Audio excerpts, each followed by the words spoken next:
My channel Bird of Paradise. இன்றைக்கி நான் உங்களுக்கு ஈஸியான ஒரு மஷ்ரூம் ரெசிபி செஞ்சு காட்ட போகிறேன். வாங்க வீடியோக்குள்ளே போகலாம்.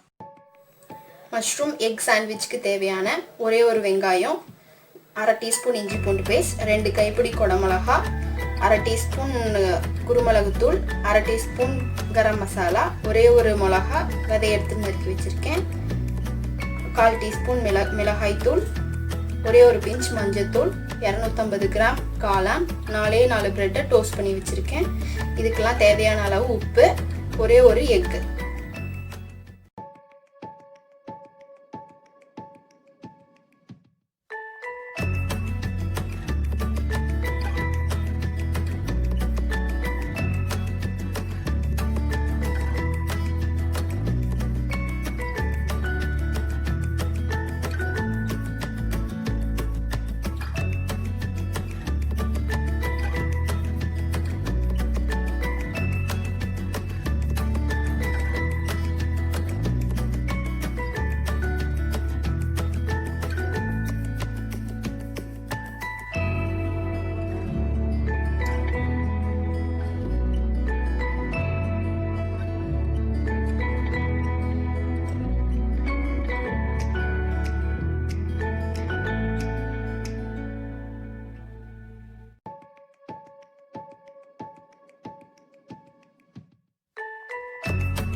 இப்போ நம்ம மஷ்ரூம் எக் சாண்ட்விச் ரெடி பண்ணிட்டோம். நீங்களும் வீட்டில் செஞ்சு பார்த்துட்டு எப்படி இருக்குன்னு சொல்லுங்கள். இந்த வீடியோ உங்களுக்கு பிடிச்சிருந்ததுன்னா லைக் பண்ணுங்கள், ஷேர் பண்ணுங்கள், கமெண்ட் பண்ணுங்கள், சப்ஸ்கிரைப் பண்ணுங்கள், பக்கத்தில் இருக்க பெல் பட்டனை மறக்காமல் கிளிக் பண்ணுங்கள்.